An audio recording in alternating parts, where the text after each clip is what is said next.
Good evening student. सबसे पहले अभी तक अपन ने पढ़ा प्रश्नावली 7E तक, और 7E तक अपन ने जितना भी डिफरेंशिएशन पढ़ा है वो अपना 7F में यूज़ हो जाएगा। और उसमें हमें मुख्य रूप से पुराने फॉर्मूले जो याद किए हुए हैं वही सब फॉर्मूले लगेंगे। लेकिन यहाँ फलन जो आपका दिया हुआ है उसका नाम है अस्पष्ट फलनों का अवकलन, यानी जो 7F प्रश्नावली है उसमें हमें पढ़ना है अस्पष्ट फलनों का अवकलन। Differentiation of implicit function. Implicit function, ये आप कहोगे कि ये नई चीज क्या है इम्प्लीसिट फंक्शन। बेटा इम्प्लीसिट फंक्शन क्या हो, कौन से फंक्शन होते हैं, ऐसे फंक्शन जिनमें x भी हो और y भी हो। जैसे यहाँ पर मैं लिख देता हूं y equal to mx plus सी।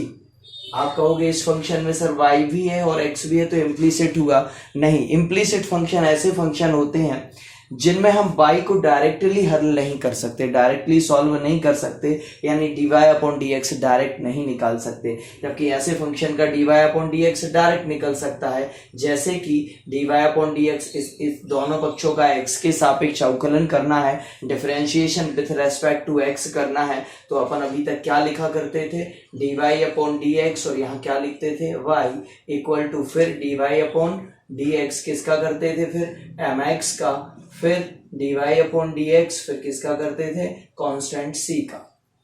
यहाँ पर फाइनली अपना dy/dx डायरेक्ट निकल जाता था, यानी y के रूप में ये समीकरण डायरेक्ट तुरंत हल हो जाता था। dy/dx निकल कर आता था, m कांस्टेंट है तो आगे आ गया, x का अवकलन डिफरेंशिएशन 1 हो गया और कांस्टेंट का डिफरेंशिएशन कितना हो गया, 0। तो यहाँ फाइनली जो हमारा dy/dx निकला है वो कितना निकला है, m। तो ये हो जाता था, यानी इनमें डायरेक्ट y सॉल्व हो जाता था। लेकिन इम्प्लिसिट फंक्शन अस्पष्ट फलनों का जो अवकलन पढ़ने वाले हैं अपन इस प्रश्नावली में 7F में, यहाँ ऐसा डायरेक्ट नहीं होगा, अर्थात यहाँ पर अपना y डायरेक्ट नहीं निकलेगा।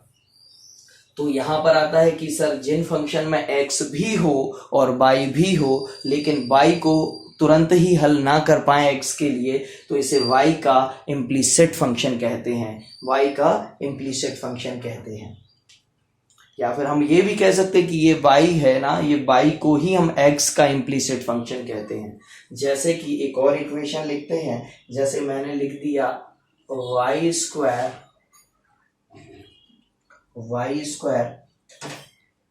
यहाँ लिखते हैं x square plus y square equal to a square.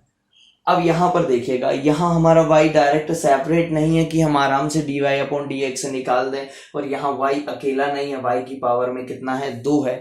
तो ऐसे फंक्शन जहाँ पर डायरेक्टली dy/dx ना निकले बल्कि हमें पक्षांतर करना पड़े या फिर इधर से उधर कुछ क्वांटिटी को भेजना पड़े, उसके बाद ही अंत में हमारा dy/dx निकलता है, तो ऐसे फंक्शन को y को x का इम्प्लिसिट फंक्शन कहते हैं।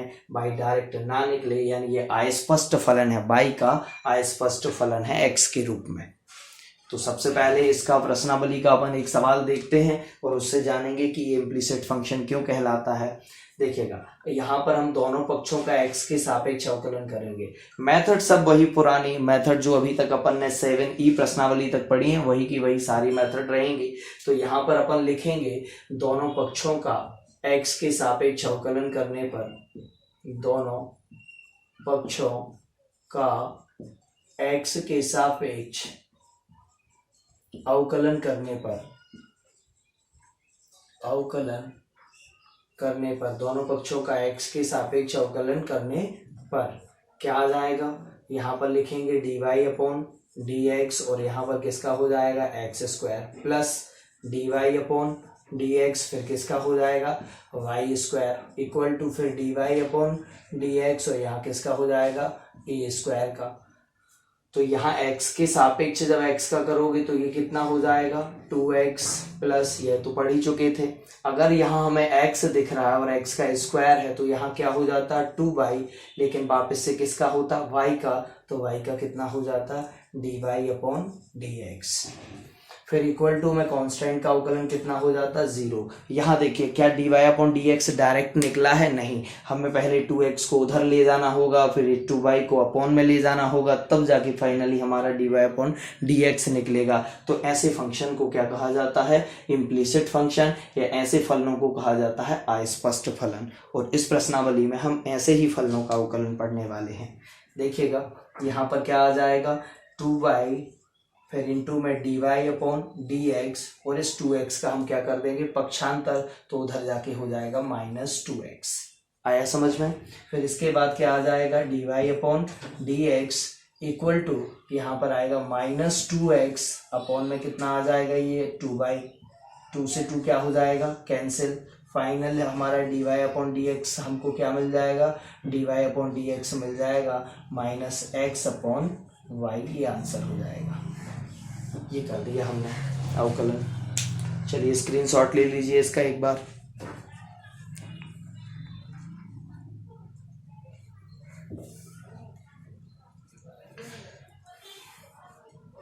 इस प्रश्नावली के सवाल बहुत सरल हैं, इस प्रश्नावली के सारे सवाल सरल हैं, बस थोड़ा ध्यान से करना है।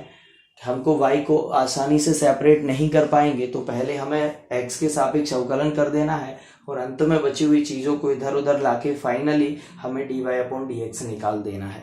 यहाँ डायरेक्ट dy अपॉन dx नहीं मिला करेगा जैसे कि पुरानी प्रश्नावलियों में मिलता रहा है, लेकिन फॉर्मूले अवकलन करने की मेथड सब कुछ वही की वही सेम पुरानी में। चलिए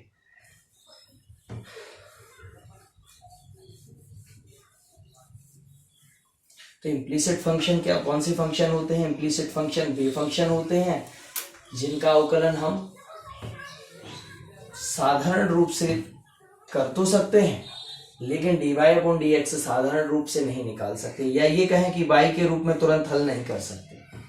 तो ऐसे फंक्शन को y को x का इम्प्लिसिट फंक्शन कहते हैं। इसका अगला सवाल देखते हैं।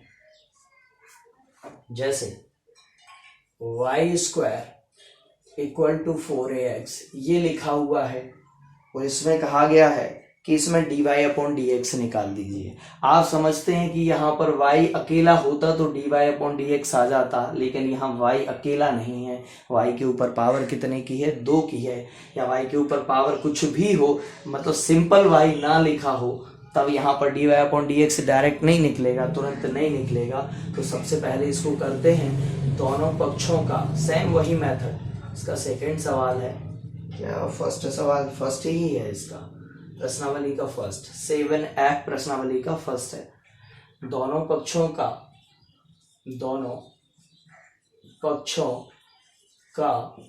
x के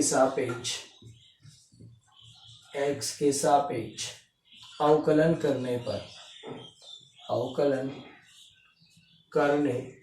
पर differentiation with respect to x। चलिएगा करते हैं इसका अवकलन।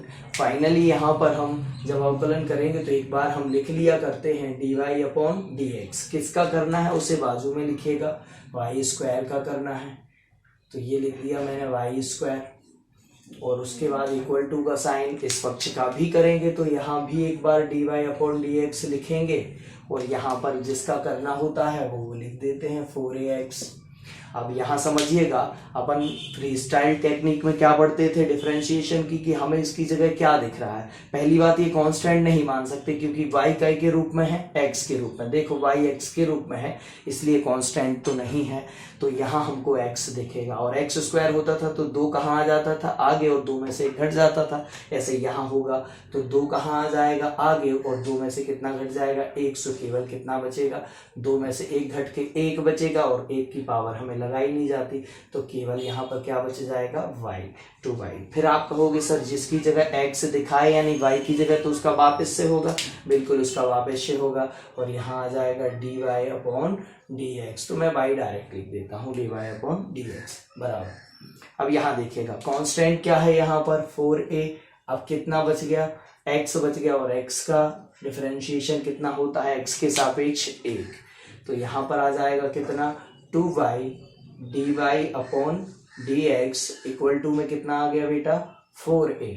अब देखिए क्या हमें dy अपॉन dx डायरेक्ट मिला, नहीं, उसके साथ कितना है 2y, तो हमें पहले उसको उस तरफ भेजना होगा और dy अपॉन dx को अकेला बनाना होगा। अकेला कैसे बनाएंगे, dy अपॉन dx और इसका क्रॉस मल्टीप्लीकेशन हो जाएगा, अपॉन में 1 होता है, तो ये आ जाएगा 4a अपॉन में कितना हो जाएगा 2y। चलिए 2 से काट दीजिए, इसको कैंसिल कर दीजिए, 2 और यहाँ पर 2 टाइम्स 4 होता है, तो ये कैंसिल हो गया। फाइनल जो हमारा dy अपॉन dx निकला है वो कितना निकला है, dy upon dx 2a upon y, ये निकला हमारा dy अपॉन dx। चलिए एक बार इसका स्क्रीनशॉट ले लीजिए एक बार।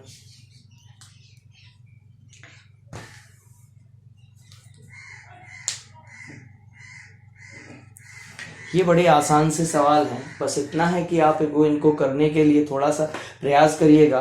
उम्मीद करते हैं ये प्रश्नावली आप लोग आज के आज ही कर लोगे। जैसे ही वीडियो आपको मिलेगा और उसको आप कर लेंगे, सॉल्व कर लेंगे, उसे 2 बार ध्यान से देखिए। आगे बढ़ा कर वीडियो कभी नहीं देखना है। वीडियो चालू करने के बाद सामने रखना है और कॉपी पेन लेके बैठना है और सारी चीज़ों को नोट डाउन करते जाना है। चलिए हो गया स्क्रीनशॉट।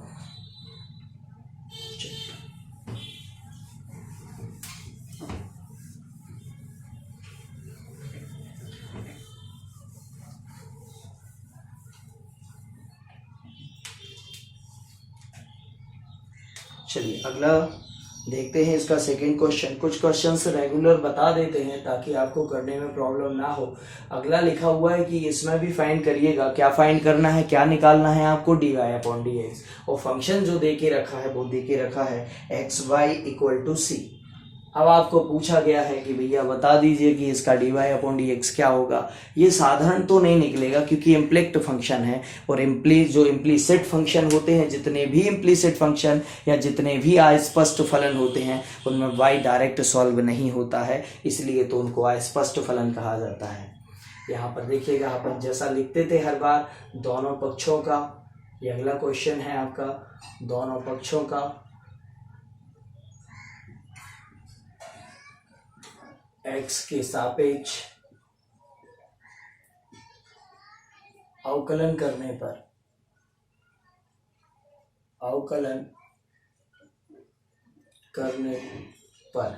अब अभी आप कहेंगे कि सर क्या ये y कांस्टेंट होगा, नहीं होगा बेटा, क्योंकि x बराबर अगर निकाला जाता तो क्या आता, c अपॉन y।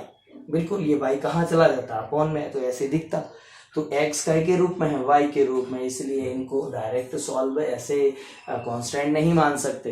तो फिर इसके लिए फर्स्ट सेकंड फलन मानना होगा। x को फर्स्ट मान लेना, y को सेकंड। आप कहोगे नहीं नहीं y को फर्स्ट मानना, जैसी इच्छा वैसा कर सकते हो क्योंकि दोनों ही अर्थमेटिक फंक्शन है। हाँ, c जरूर कांस्टेंट है। चलिए एक बार हम इसे लिखते हैं, dy अपॉन dx किसका करना है, तो यहाँ कोष्टक में लिख देते हैं कि x y का करना है, इक्वल टू में फिर dy अपॉन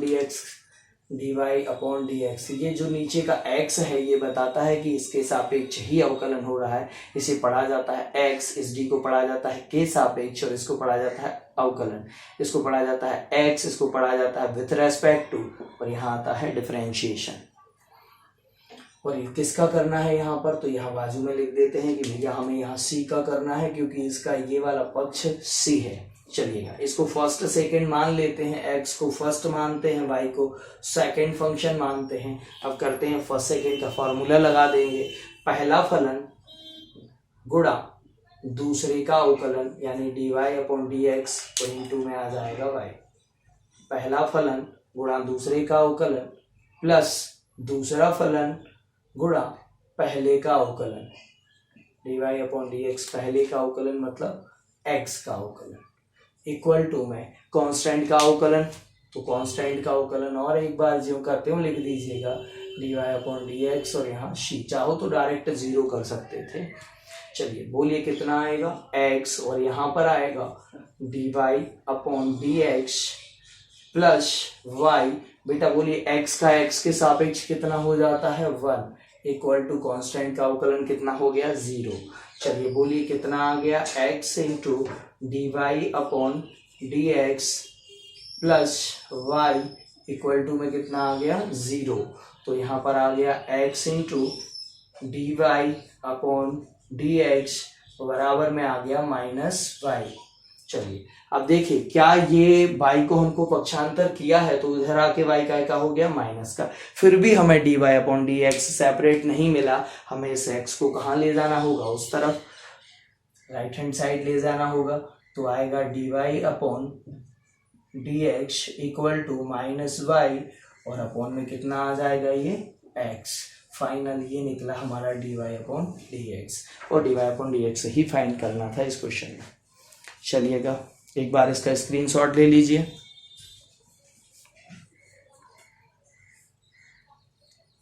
ये बड़े आसान से सवाल हैं, आप इनको करने का घर पे प्रयास करिएगा। वापस मैं एक और इस प्रश्नावली का चाहूंगा कि अगर कुछ क्वेश्चन नहीं बनेंगे आप लोग हमें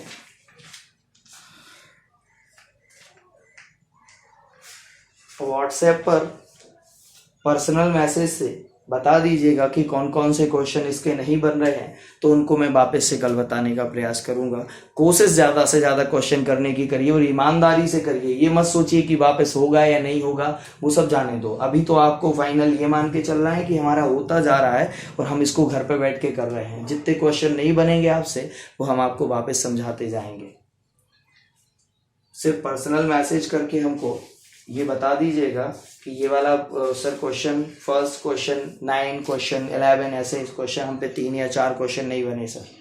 पहले अपने दोस्तों से डिस्कशन करिएगा, अगर उनसे भी नहीं बनते हैं तो फिर हमसे पूछिएगा, हम आपको बताएंगे। चलिए स्क्रीनशॉट ले लिया इसका। चलिए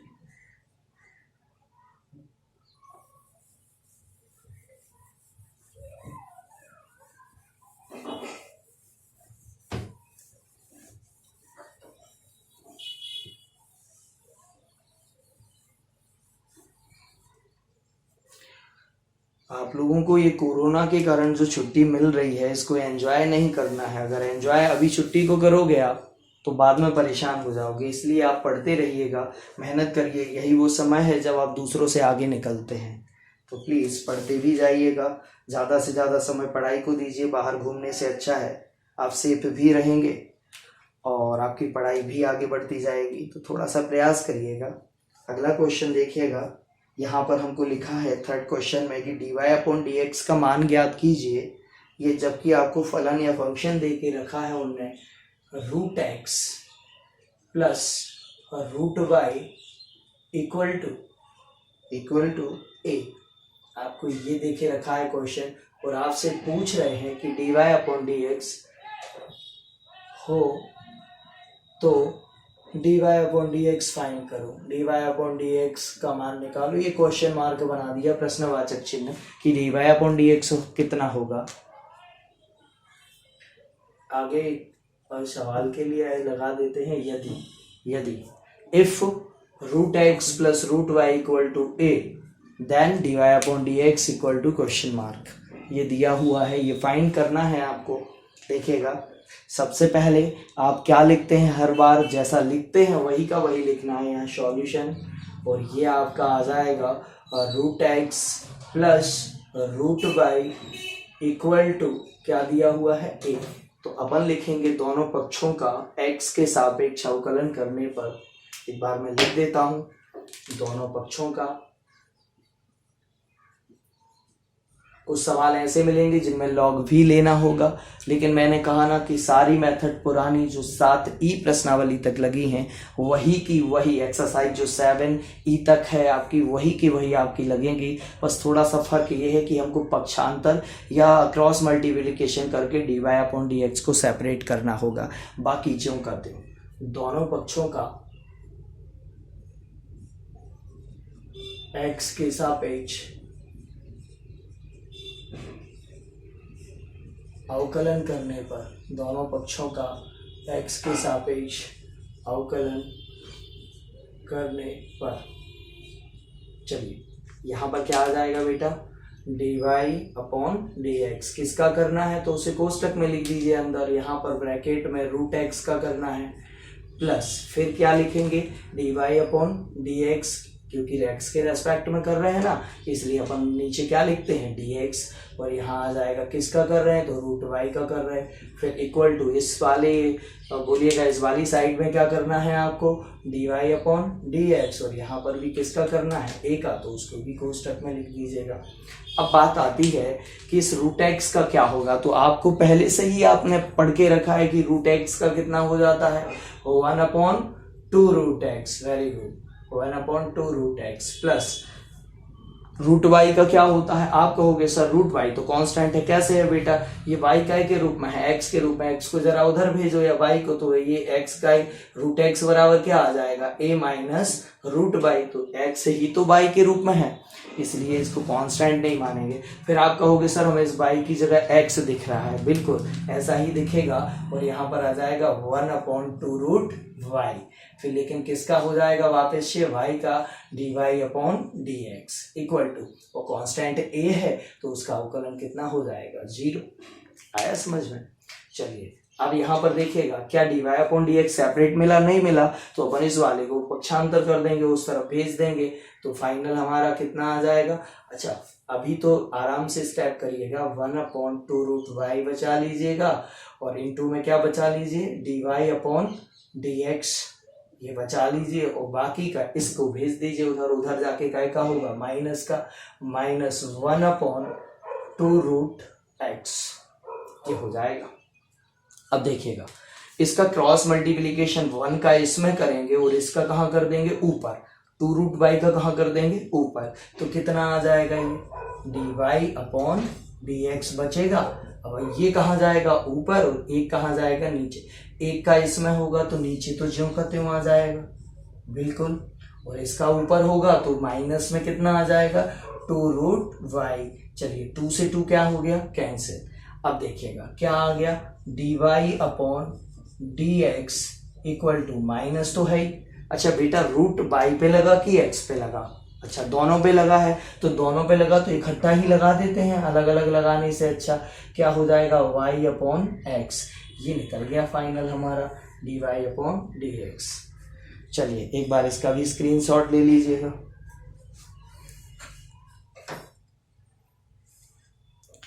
ये बड़े आसान से हैं, अभी कुछ वीडियो आपको हो सकता है 35 मिनट 40 मिनट के मिले, लेकिन अगली बार से अपन पूरी एक प्रश्नावली का एक वीडियो डाला करेंगे, और आप उसको अच्छे से वॉच करिएगा और डेली का एक प्रश्नावली करते जाइएगा, ज़्यादा दिक्कत भी नहीं होगी।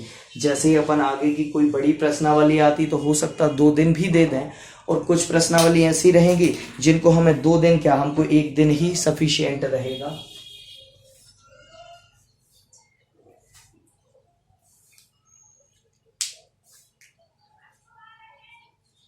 चलिए ले लिए स्क्रीनशॉट, इसको क्लीन कर देते हैं।